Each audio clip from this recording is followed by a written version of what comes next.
Here in Eretz Yisrael, it is getting towards late afternoon. I know for many who are watching, it is more like late morning where you are.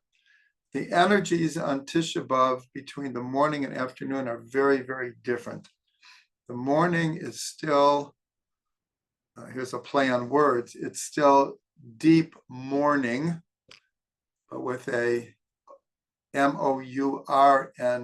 And late afternoon is a much more hopeful time. It's when we begin to contemplate this idea of Mashiach being born on Tisha B'Av. And when we go to Mincha, we put on talit and tefillin. We have Birchat Kohanim, which we did not have in the morning. We put the parochet back up on the Holy Ark. So it's a different energy, but nonetheless, it is most definitely still Tisha B'Av here. And I don't think I have to remind everyone, but this year Tisha B'Av feels very, very different than previous years. Over the last many years, many people have commented that, at least here in Israel, we have the state of Israel. Yerushalayim is rebuilt. The land is turned into an oasis. Jews are coming from the four corners of the world. We're now 75 years past the Holocaust. And many, many people were commenting that, yes, we fast. Yes, we acknowledge the tragedies throughout Jewish history, but they somehow seem far away. This year is very, very different.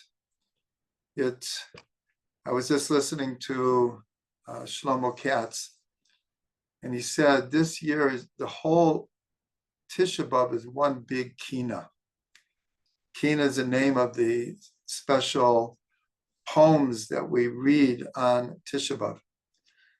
And most of them are about the destruction of the temple. There's one about the 10 martyrs.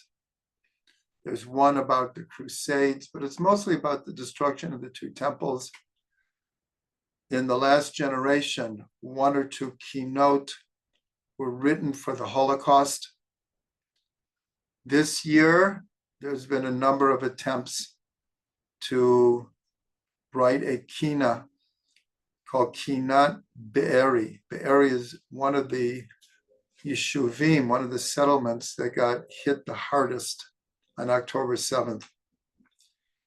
And so even reading Eicha this year, so many of the verses were fresh.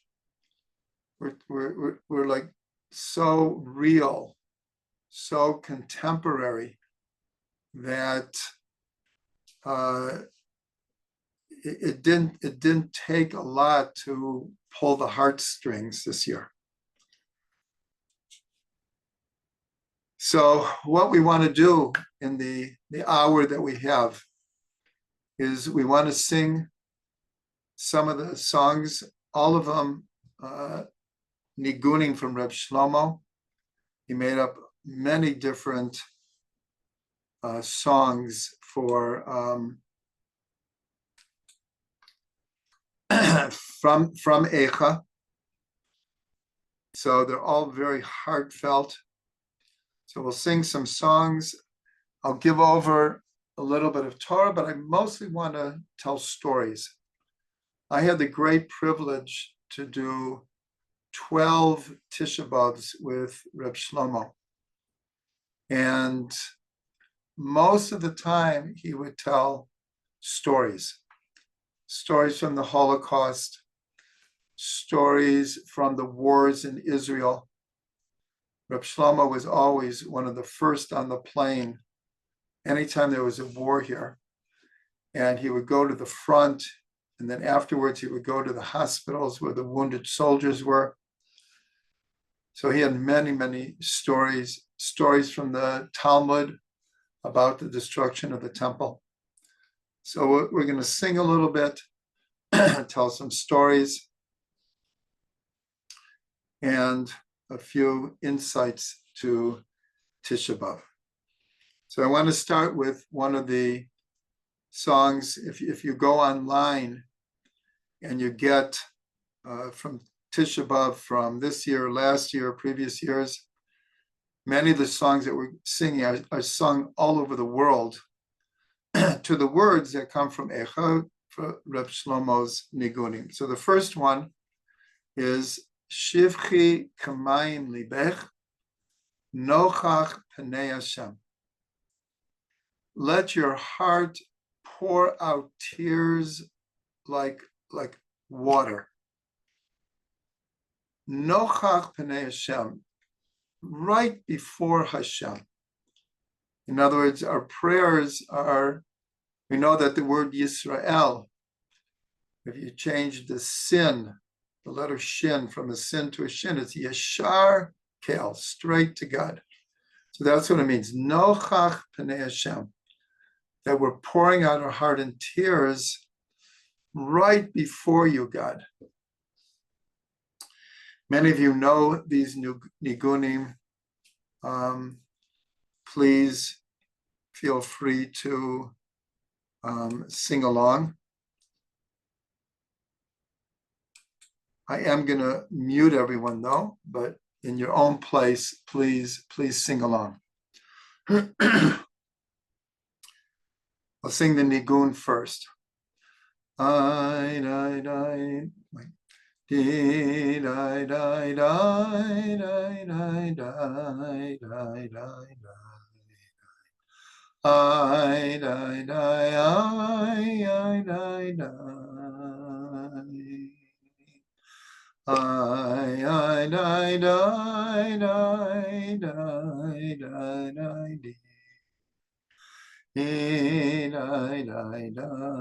die, die, die.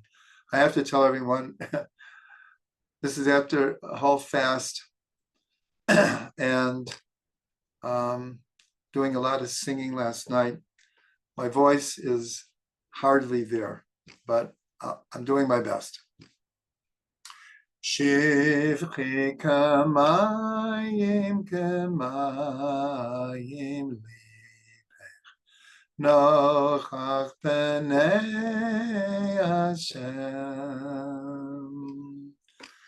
Shivchi kamayim kamayim libech nochach pnei Hashem. Shivchi kamayim libech nochach pnei Hashem. Shivchi kamayim kamayim libech nochach pnei Hashem. Shivchi kamayim libech nochach pnei Hashem.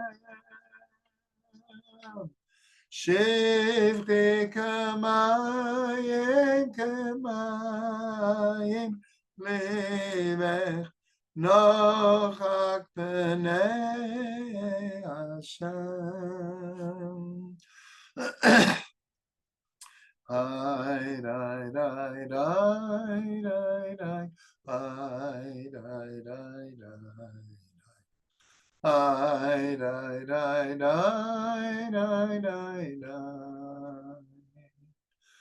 I, die, die, die, die, die. I, die, die, die.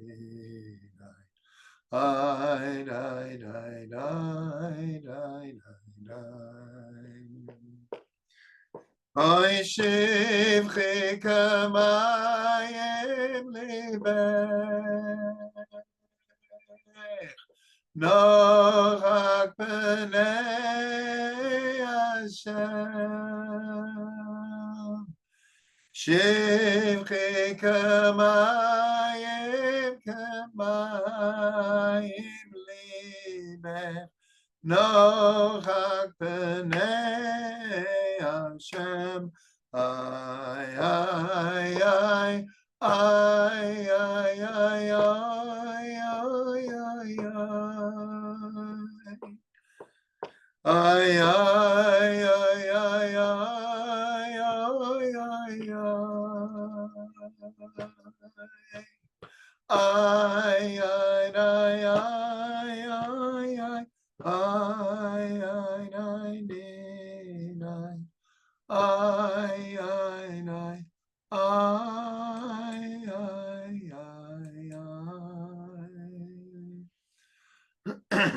Again, the words were, pour out your heart like water right in front of Hashem. That's what we should all be doing. And I know it's very hard to cry real tears, but so many of us have been crying inner tears, heartbreaking tears for the last 11 months. But it is hard to get them like physically out. Not so simple. But tears from the heart, that's why it says, Shivchi kamayim libech, that your heart should be crying tears like a river. And one of the things that Shlomo Katz just said, and he was quoting Rav Soloveitchik, who was quoting a Gemara, that sometimes it's very, very hard to cry tears about global tragedy. You hear about an earthquake where thousands of people die. You hear of a tsunami where thousands of people have died. Even now, it's like 80 years later of the Holocaust, it's hard to get out physical tears, but sometimes when you hear an individual story, a tragic story, sometimes that can make the tears flow. So one thing I want to share with everything was an insight I had the other day. And it really, really, it was a startling insight, and I want to share it with everyone. Is everyone knows whether it will happen, it won't happen. For the last 2 weeks, everyone in Israel has been anticipating, preparing for a major attack. Everyone knows this. What kind of attack, when the attack, how it will happen, what will happen. That's been the reality that we've been living with. And the other day I had an awesome revelation. Let's look at the story of Purim. The story of Purim, first of all, an obvious connection is Persia. The story of Purim is Iran. It's the same place. Even today, according to tradition, Esther and Mordechai are buried in Iran. So if we look at the story that Haman comes, offers Achashverosh a fortune for the right to kill all the Jews. And Achashverosh accepts, and then Haman throws the lots. When would be the best time for me to destroy the Jews? And according to the Midrash, he goes through all of the months of the year And he finally settles on the month of Adar because he sees Moshe Rabbeinu dies in Adar, their great leader.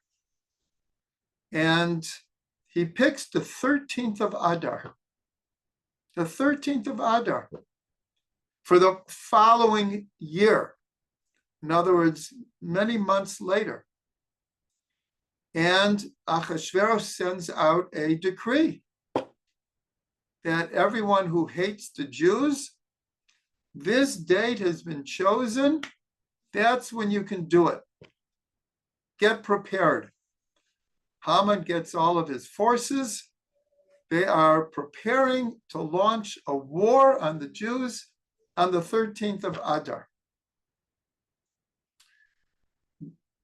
Esther, in her genius, gets Achashverosh to kill Haman. And then she pleads, please send out a decree canceling the decree. And the king says, well, I can't do that because once a decree comes out with the seal of the king, it cannot be overruled. But I'll send out a new decree. The new decree was to all the Jews that on the 13th of Adar, you can defend yourselves. Be prepared. Forces that hate you are going to come after you. You have the right to defend yourselves. That was the new decree. So I realized, oh my gosh, this is exactly what's happening right now. Iran and Hezbollah say, we are going to massively attack you. Here, though, we don't know the day. We don't know the day. There was a lot of anticipation it would be on Tisha B'Av today. And the day isn't over. And there's still anticipation. But I realized, look at the parallel in history. And like a decree came out from the mullahs in Iran. We are going to attack you. And from Hezbollah, we are going to attack you. And here we are in Israel. Now we can understand the story of Purim. The Jews lived for many, many, many months under the threat of this attack. That's exactly what's happening now. But what happened in the end to Haman? He was hung on the very gallows that he prepared for Mordechai. And what happened on the 13th of Adar? We were able to defend ourselves and we were victorious. Anyways, this came to me just a few days ago, how history is repeating itself, and we have to pray that the end of the story will end just as dramatically, that Haman and all of our enemies will be defeated, just like they were defeated at the time of Purim, and it became a holiday. And the prophets has told us, and in the future, all of our fast days will turn into celebrations. So that's this is kind of like an afternoon of Tisha B'Av kind of Torah, where there's like hope in the air. So this is the idea of Eze Chacham ha'ro'eh et hanolad. Who is the wise one? The one who sees the birth, literally the birth, the nolad. So what does that mean though? Who is the wise one? The one who can see from a present situation what will come out of it. Cause and effect. What will be born from the present situation. And so that is why we have this tradition that Mashiach will be born on Tisha B'Av. In other words, the sages are telling us something crucial. when they said this, it was around 2,000 years ago, but there was still enough Jewish history that had happened already that they wanted to get the message across that despite all the tragedies of Jewish history, despite the exiles, despite the massacres, and they could see into the future, all of the future things that would happen, that none of that would prevent the eventual redemption.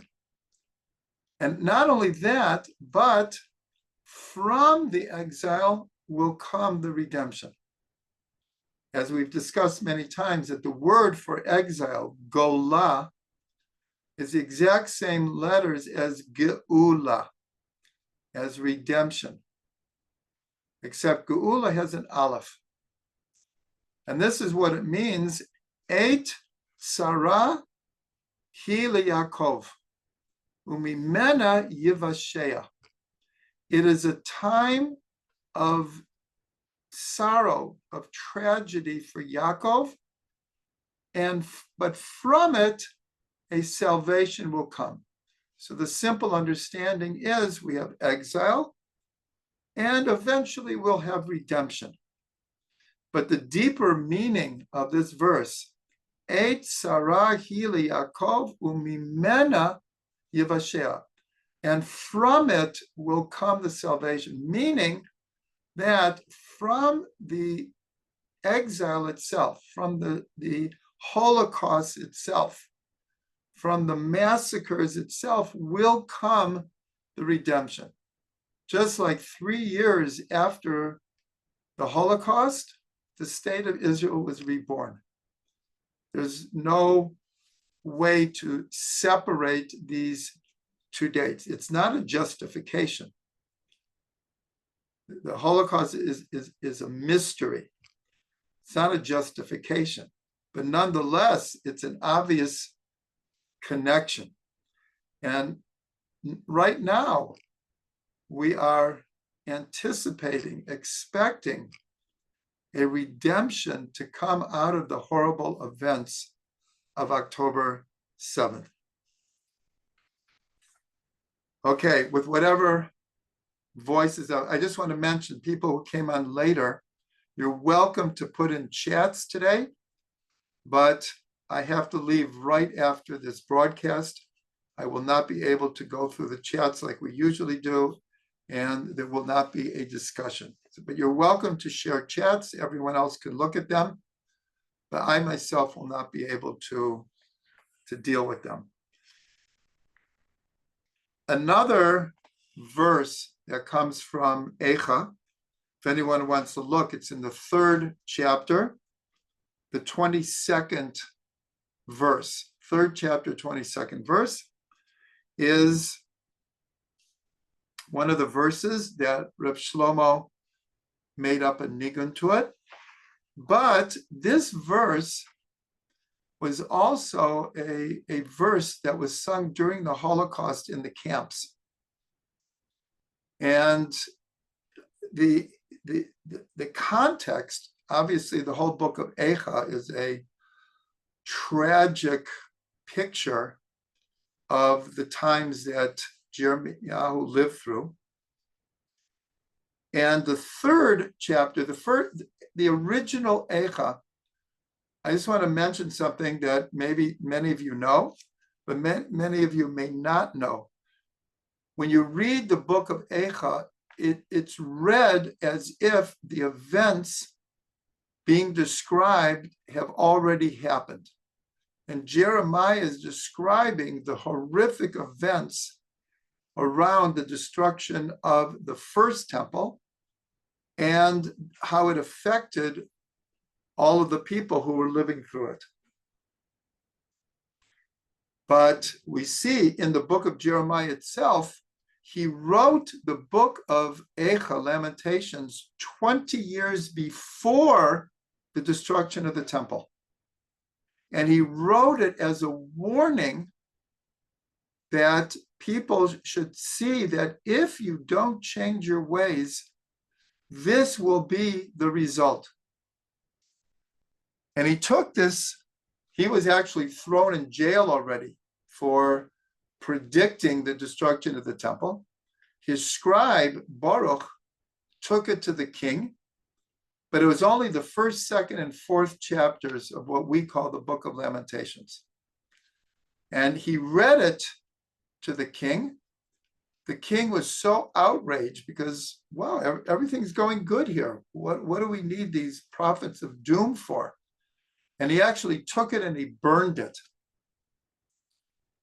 Later, Jeremiah added the third chapter. That's where this verse comes from.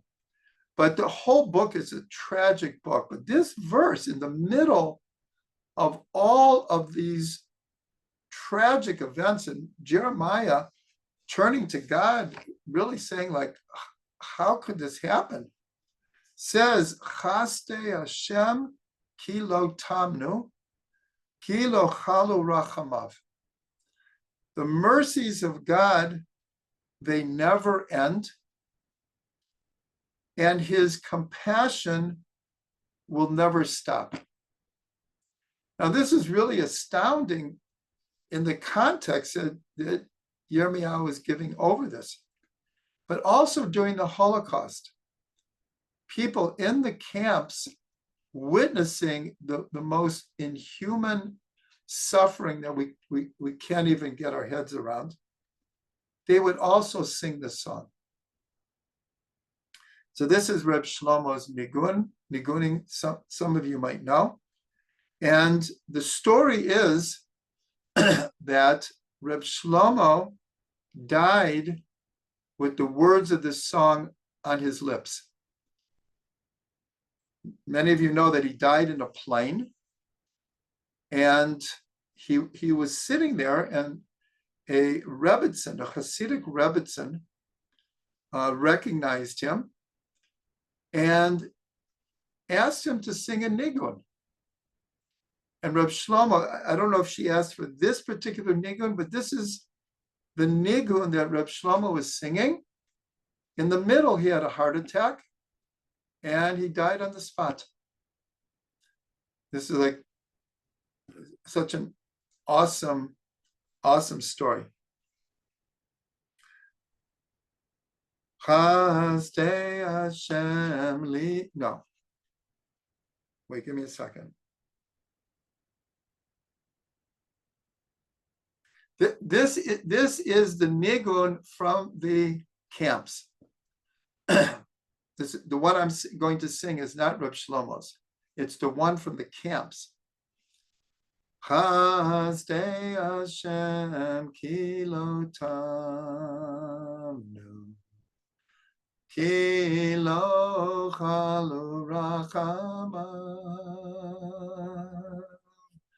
Chazdei Hashem ki lo tamnu, ki lo chalu rachamav.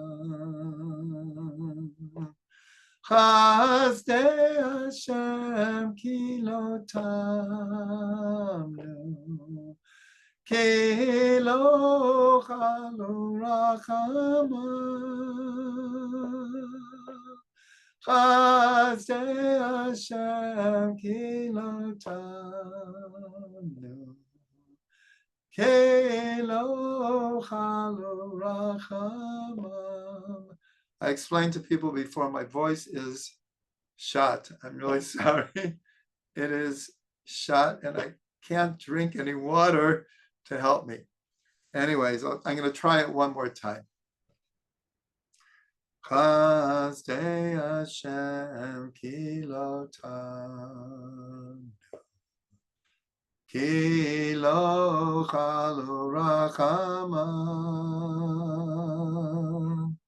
Chazdei Hashem ki lo tamnu, ki lo chalu rachamav. Chazdei Hashem ki lo tamnu, ki lo chalu rachamav. Chazdei Hashem ki lo tamnu, ki lo chalu rachamav.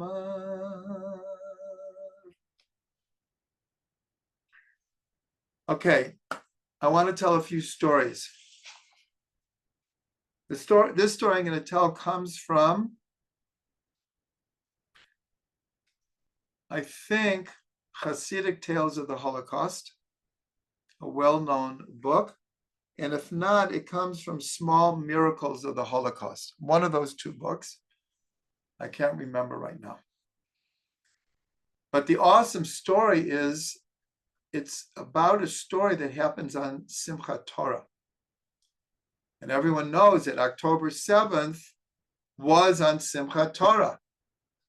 So this is a story, true story. It happened in Auschwitz. And it happened towards the end of the war, but it was approximately, I believe, 6 months before Auschwitz was liberated. And so Auschwitz was still, unfortunately, in doing its thing in full force. It was on Simchat Torah, and there was a selection in the camp, and it was a whole group of, it was actually workers who had been working, and it was young yeshiva guys. And for whatever reason, they were now going to be liquidated, and they were sent to the gas chambers. At that point in Auschwitz and all the camps, when you went to the what they pretended was showers, everyone knew that this was the end. It wasn't a secret at that point. And so on the way, one of the yeshiva bachers said, Chavra, this is Simchas Torah. We're going to our deaths now. Let's go dancing. Like, if we gotta go, it's Simchas Torah. Let's go dancing with full faith. They dance into the gas chambers, and of course the Nazis were outraged. They were outraged. And they were pushing them and hitting them. They go into the gas chambers, they lock the doors, and the yeshiva bachers are dancing their lives away. They're singing and dancing. They're all naked. They're about to be gassed, and they're singing and dancing. However we understand, it just went on and on. They're expecting any second for the gas to start coming. It's not happening. And so their singing and dancing becomes wilder and wilder. The Nazis break in, and they're screaming at them, stop it, stop it, stop it. Slam the door again, but no gas is coming out. Something happened that day that the gas chambers were broken. The commander comes in and says, don't be so happy. We don't know what happened, but I'm telling you right now, tomorrow, each and every one of you is going to be tortured in such a horrible way. You will have prayed that you would have been gassed today. And they took them all, and they took them back to the bunks. And now they had to wait to be tortured. They continued to dance and sing, and the guards just couldn't do anything. The next day comes, and they gather them together, and they're going to torture each and every one of them to death. Right then, a big Nazi official pulls up and gets out and he talks to the commander. And the commander is like, no, no, no, you can't. And the Nazi says, pulls rank, is like, I need what I need. What does he need? He needs young, they're not so strong anymore. They've been in concentration camp. But I need young men for a factory that is failing, and we need them immediately. And he takes this whole group of yeshiva students, and according to the story, these stories were documented. They all lived to the end of the war. They all made it. So this is such an astounding story of faith. And it says in the Gemara, even if the blade of the guillotine is on your neck, don't stop praying for mercy. Don't stop praying for mercy. So right now, we all have to daven for mercy, for the captives, for all of the soldiers who have been wounded. Thousands of soldiers have been wounded. Hundreds and hundreds and hundreds of women are now widows. Probably thousands of children are now orphans. We have what to ask God's mercy for.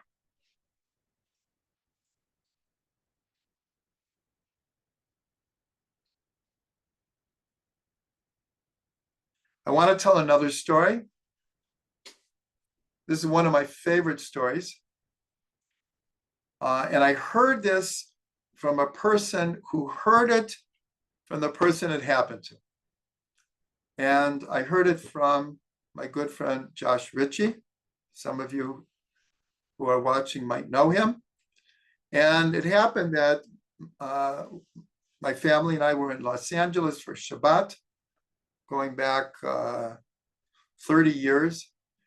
And my friend Josh Ritchie took us to a minyan, but it was in a person's house. It was a mansion.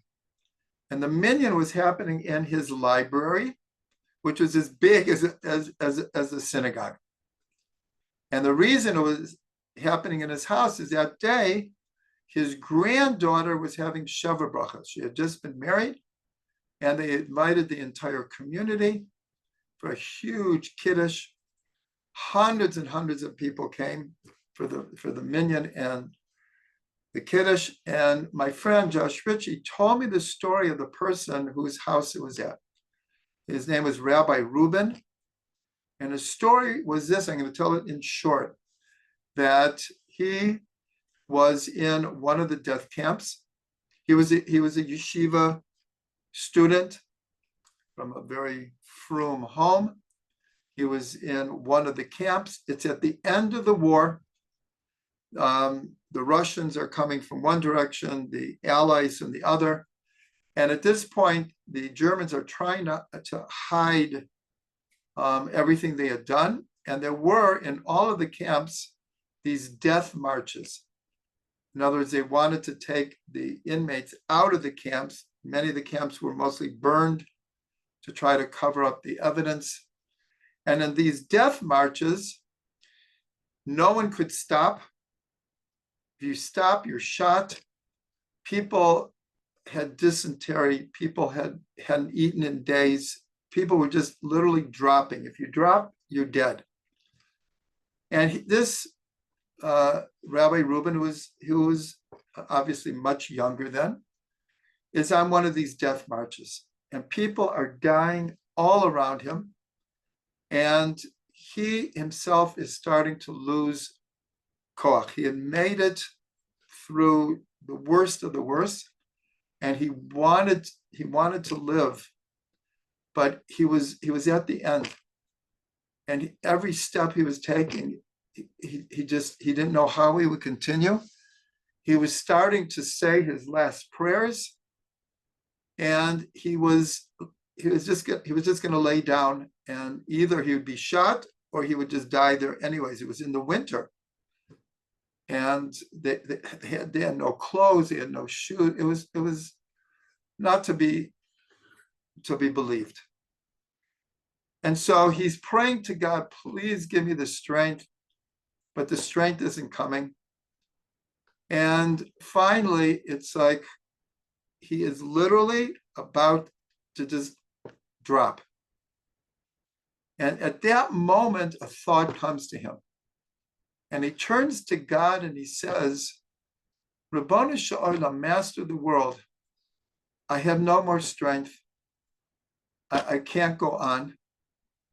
I'm going to die.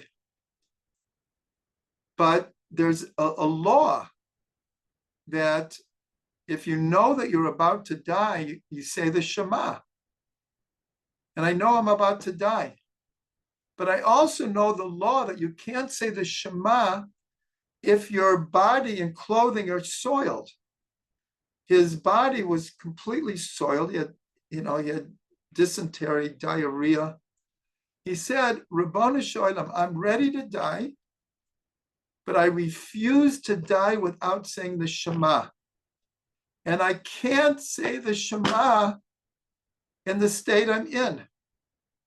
Therefore, I'm going to continue walking, and you have to give me strength.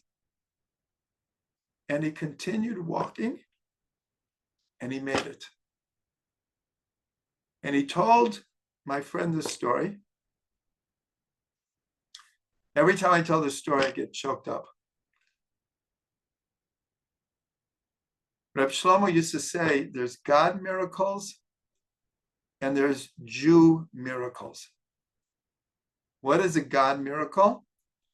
When God, for a moment, intervenes, interrupts the laws of nature, and creates a miracle outside of the laws of nature, and then nature goes back to what it was. So what is a Jew miracle? When a Jew can gather up strength beyond nature to do a good deed, to survive, to do something like we'll call it superhuman. So I've always looked at this story as like, this is a Jew miracle. He was able to find strength beyond the boundaries of nature. Okay, I want to tell one more story and sing one more song. This is also one of my favorite stories that I heard from Reb Shlomo a number of times. It's a very, very awesome story. The story is like this. There was a famous Hasidic Rebbe called the Sanzer Rav. Very, very famous Rebbe at the beginning of the 1800s. The Sanzer Rav. He had many children. They all became Rebbes in their own right. And one of them later became known as the Shinover. The Shinover Rebbe. Most of these are named from towns where the rabbis would become the rabbis. And so at this point, the Shinover, I believe, was like 16 years old. And the Sanzer Rebbe says to his son, this year, I want to go to Yaroslav for Tisha B'Av. And the Shinover says, you can't go to Yaroslav. Do you hear what they do in Yaroslav during the 9 days in Tisha B'Av? What did they do? First of all, you have to know that the Seer of Lublin, actually today is his yurtzeit. The Seer of Lublin passed away on Tisha B'Av. And the crazy thing is he became ill on Simchat Torah. That's a whole other story. He was ill for about 9 months in bed, and he finally died on Tisha B'Av. So the Lubliner said, it says in the Mishnah, Misha nichnas Av me'atim besimcha. When the month of Av comes in, we lessen our joy. Joy is lessened. But if you look at it literally, it says me'atim besimcha. We lessen with joy. So there is a law, you can't eat meat and drink wine during the 9 days other than Shabbat. But if you do a siyum, if you finish, let's say, a tractate of Gemara, you're allowed to make a festive meal and invite people, because it's a really big thing to finish a tractate of Gemara. So it's not done widely, but it is done. That some people go out of their way to make a siyum during the 9 days in order to have a gathering of people and eat meat and drink wine and sing. So the Shinover says they do this every day during the 9 days. It's a shanda. It's outrageous. I'm not letting you go. This is the son saying to the father, I'm not letting you go to Yaroslav for Tisha B'Av. Who knows what they do on Tisha B'Av? The son says, I'm going to Yaroslav. So the Shinover says, well, I'm going to have to go with you to protect you. And if it gets too bad, I'll drag you out of there. So they go to Yaroslav. They get there in the afternoon of Erev Tisha B'Av. Everyone knows that you have what's called a Suda Mafseket. You sit on the floor and you eat bread and one cooked dish. He comes and everyone's celebrating. Everyone dancing and singing. And the Shinover says to his father, I told you so. We have to leave now. But the Sanzer said, I have to see what happens here. To make a long story short, you have to stop eating at sunset. They eat and drink to sunset, and then they stop. But they continue singing for hours and hours. Most people, as soon as the 3 stars come out, will read the book of Lamentations on the floor. Everyone is singing and celebrating. And the Shinover is getting angrier and angrier. He's trying to pull his father out of there. We'll go read on our own. We don't have to be here. Sandra says, I have to see what's going to happen. It gets towards midnight. And all of a sudden, there's an absolute quiet in the room. There are hundreds of people there. It's absolutely quiet. Everyone sits down on the floor. They light candles and they wait. And they're waiting for the Rebbe, the Yaroslav Rebbe. And at a certain point, he screams the word Eicha in such a painful, tragic, heartbreaking scream from the heart that everyone in the room literally their bones shake, and the Yaroslaver faints and falls down. And we know the story from the Shinover. The Shinover tells the story himself. He said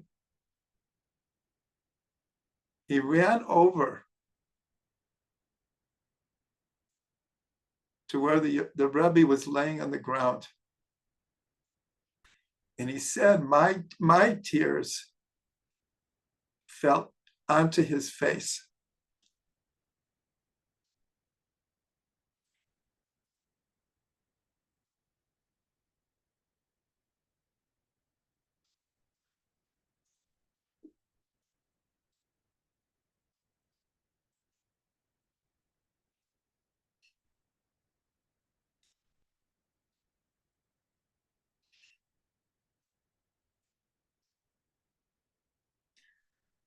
He said, only then did I understand that had they not sang and danced for 9 days, they would not have been able to live through the Rebbe's Eicha.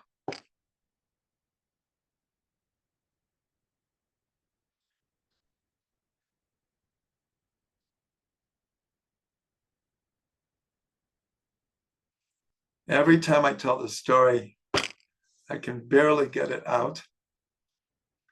Because like I said before, it's not easy to cry real tears about something that happened 2,000 years ago. The first temple is 25,000 years ago. The Slonim Rebbe, and not just him, many of the Hasidic rabbis say, ask the question, why are we crying over a building that was destroyed 2,000 years ago? And they all answered, that's not why we're crying. Because we have a statement from the sages that says, anyone who lives in a generation that doesn't see the rebuilding of the temple is living in a generation of the destruction. And so the Slonim Rebbe explains is, it's true, we are remembering the temples. We are remembering the Inquisition. We are remembering the Crusades. We are remembering the pogroms and the massacres and the Holocaust. We are. We're remembering the 48 war in Israel, the 67 war in Israel. We all know that the 67 war was such a miracle, but many people don't realize that almost 700 soldiers died. The Yom Kippur War, more than 3,000 soldiers died. We were saved, but 3,000 soldiers died. And we all remember all of the terrorism. And now we have October 7th. But our tears, especially this year, is our current situation.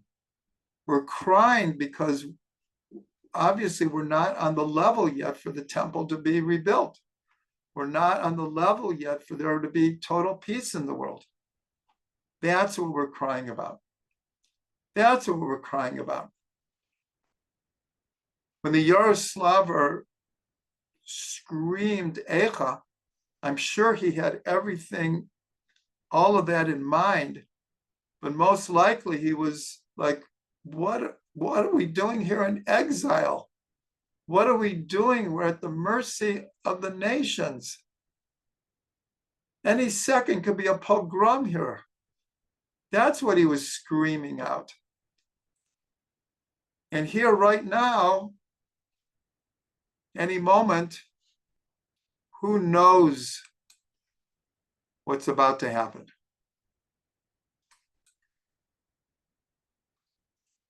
But I want to end with words of encouragement.